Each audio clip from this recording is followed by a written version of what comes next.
Hey bookmarks and bookworms, welcome back to the channel. Today I'm going to be telling you about the 5 classic Victorian books that I have read the first chapter of, the winner of which I am going to be buddy reading with you this October for Victober. The full details for how to join I will include at the end of this video, so stick around and hear what the winner is going to be and what book we're going to be reading. The first sample that I read this morning was Lorna Doone. I was so excited to read this. It's Star-crossed lovers in Somerset, which is in Devon in the UK for any of you that don't know. And it was going to be a romance story amidst the social turmoil of 17th century England. But in reality, I found this reading experience so dry, so boring. I couldn't connect to the characters, and I just had no enthusiasm at the end of it for picking up this book again and reading it with you guys for the entire month of October. I don't want to put myself through it, and I definitely don't want to put you through it. This book was 750 pages long, and it also had a very bad attitude towards women. It is of its time in that sense, but apparently this one is a particularly bad in its attitude towards women, and so this one we're not going to buddy read together in October. The next first chapter that I read was for Madame Bovary. Now this is a classic, everyone's heard of this, everyone I think has an opinion on it if they've read it, and I think it's a very much love it or hate it type of book. Either you can get behind the kind of despair and depressive main protagonist of Madame Bovary, who you're either going to love or hate, or you hate it and that she's this lazy female who only obsessively thinks about herself and makes stupid decisions. So I feel for a book club that may be quite divisive and will cause some people to drop out. I didn't particularly gravitate towards Madame Bovary in this book, and we don't actually start out in the first chapter following Madame Bovary, we start out following a small boy.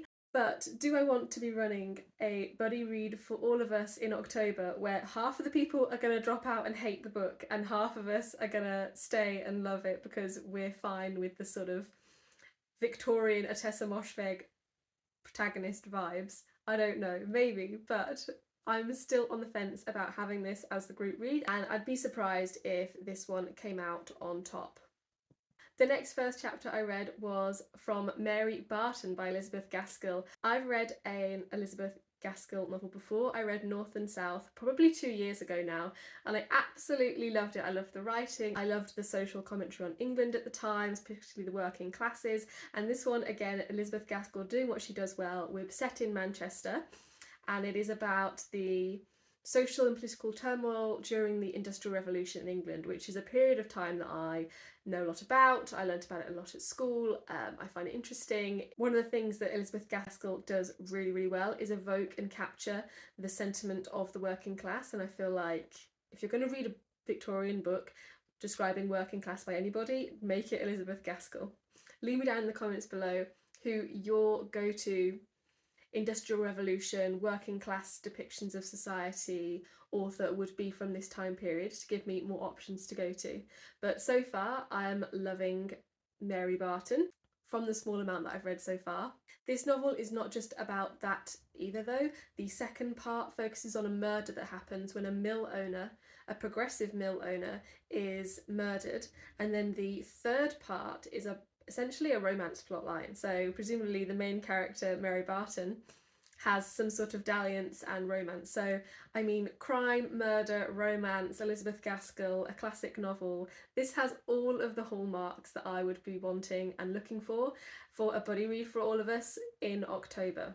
I also have a recommending my favourite classics books coming out in October, along with recommending my favourite crime books and romance novels. So this thematically just fits.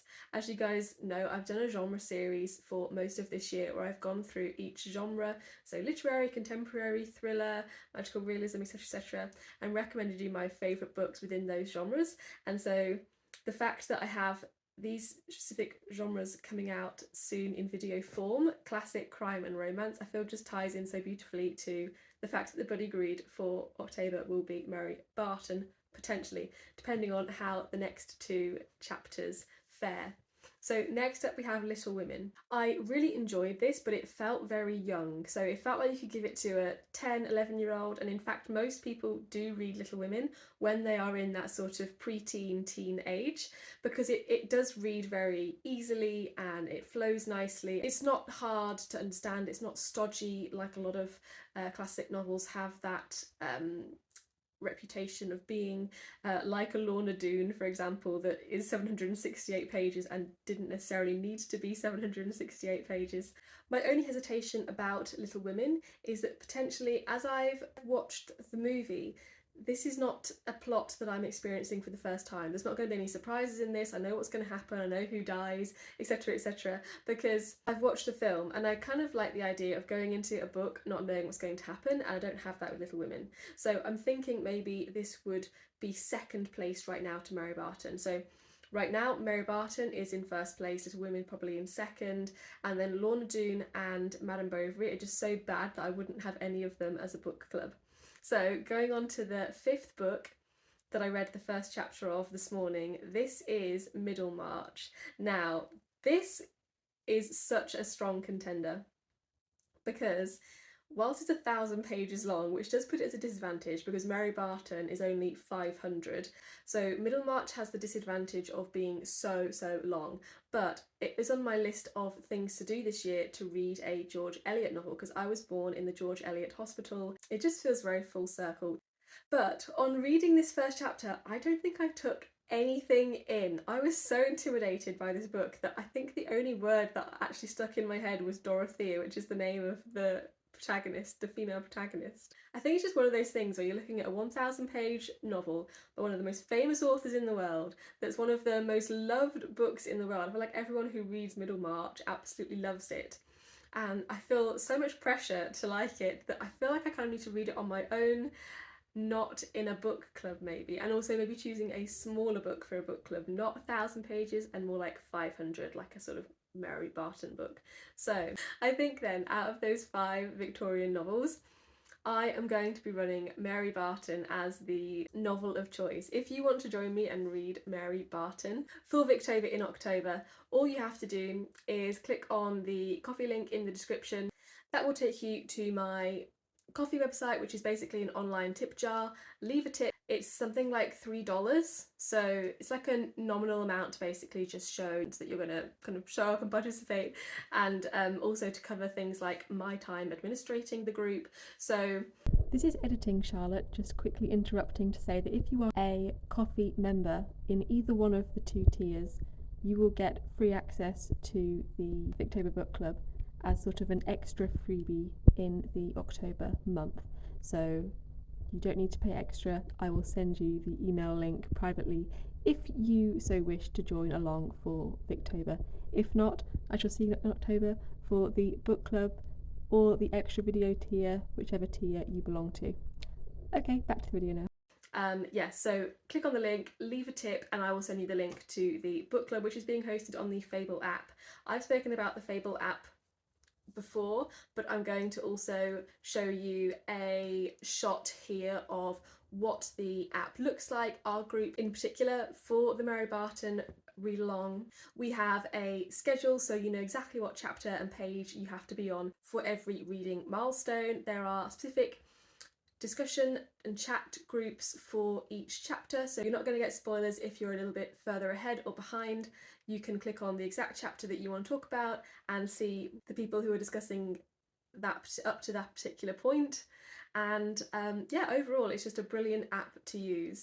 We have an introduction page where we can meet each other and introduce ourselves. We have a reflection page where you are given a survey to fill out how you felt about the book, what rating you would give it, any thoughts you want to share with the group.